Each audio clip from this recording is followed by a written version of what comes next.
Hi there colleagues, welcome to my presentation on DYSCALCULIA.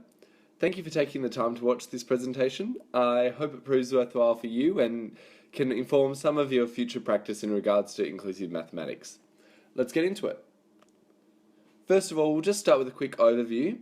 During this presentation I'll try and shed some light on what dyscalculia is and what the characteristics are of learners with the disorder. Then I'll venture on to discuss how these characteristics may impact student learning in mathematics, before identifying some teaching strategies and approaches to promote inclusion of students with dyscalculia. So what is dyscalculia? How many times have you had a student who is struggling with mathematical concepts, and no matter how hard you tried, they could never really grasp the concept? Perhaps it looked a little like this. I think it's already starting.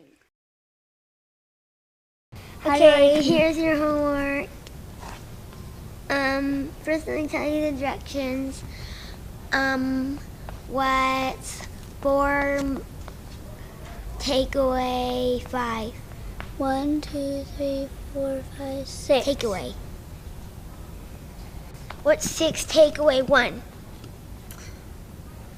1. No, you take away, so you take away 1 out of 6. How much does it equal?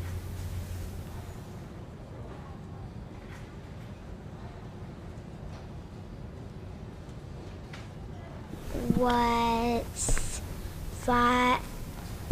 10 minus 1? I don't know. 1, 2, 3, 4, 5, 6. 6, 7, 8, 9, 10. Nope. Take away 1. How much is it? 1, 2, 3, 4, 5, 6, 7. Nope. 1, 2, 3, 4, 5, 6, 7, 8. And one more. And add 1 more. How many does it equal? 1, 2, 3, 4, 5, 6, 7, 8. 1. It makes 9. See how you take away? You take away 1 and it equals 1. Do you get it now? Yes. The footage I've just shown you was taken from a YouTube series called Kid Snippets. The concept for this channel is quite interesting as they record conversations between children and translate it into a storyline with professional actors. I found this video particularly fascinating as it demonstrates the frustration of a child who has relatively decent number sense trying to teach a student with poor number sense. I know that I've been in a situation like this before, although my voice wasn't nearly as high-pitched. It can be frustrating for both the student and the teacher when the student cannot grasp a specific concept. And in this example, the student may be suffering from dyscalculia.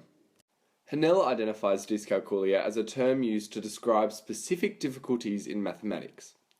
She states that pupils with dyscalculia often fail to acquire essential concepts that underpin skills in performing mathematical procedures. Sometimes the disorder is labelled as developmental dyscalculia, suggesting that it is developmental rather than neurological, and is acquired through accident, illness, poor teaching, or other circumstances. Yitzchak defines developmental dyscalculia as a specific learning difficulty affecting mathematics skills and numerical competence found in children who do not have acquired neurological injuries. What is surprising about dyscalculia is the amount of people it affects. In a study in 2007 conducted by Shalev, researchers found that developmental dyscalculia was prevalent in 6% of subjects tested who were unaware of their disorder. This equates to at least 1 child in every typical classroom. With this amount of undiagnosed students could possibly remain unaware of their disorder and just consider themselves to be bad at maths.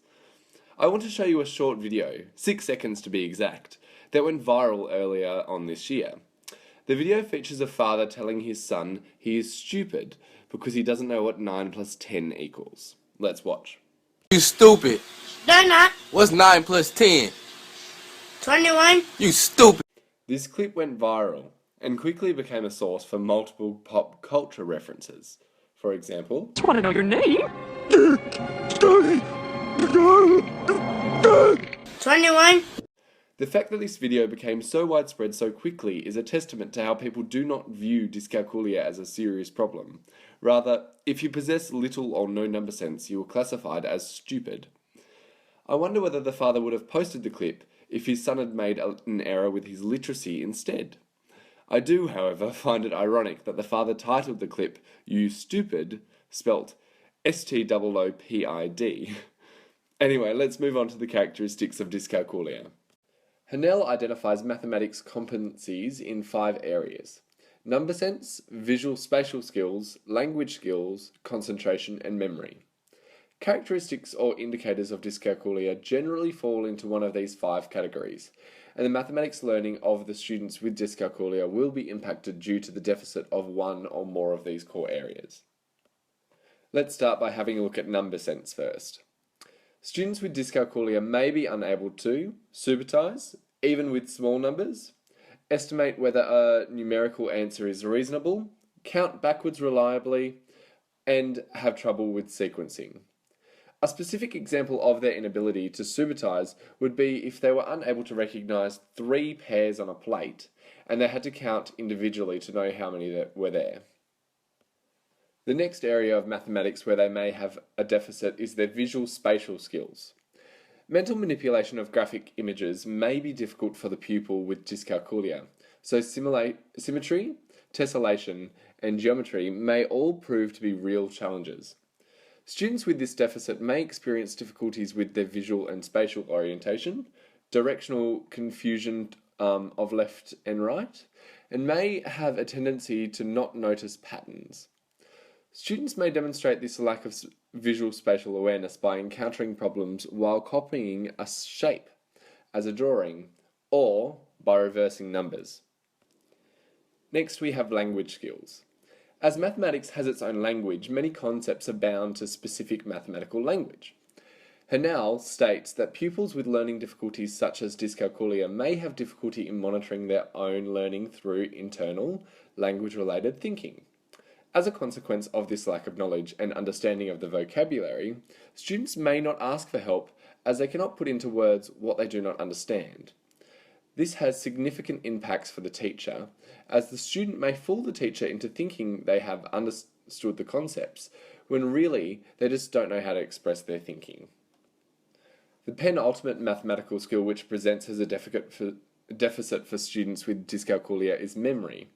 A study conducted by Klingberg in 2013 found that students with dyscalculia showed lower brain activity than students without dyscalculia when performing visuospatial working memory tasks.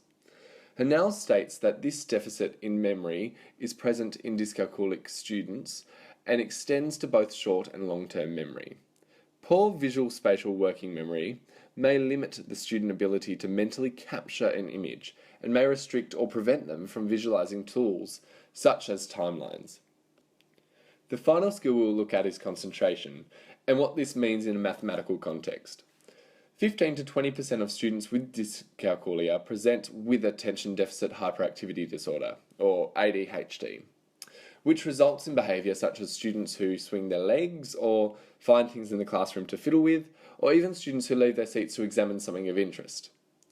As this percentage of students will already have difficulty focusing from their ADHD, adding a layer of mathematical concepts and activities which are beyond their comprehension may prove difficult, as the student will have nothing known to engage with.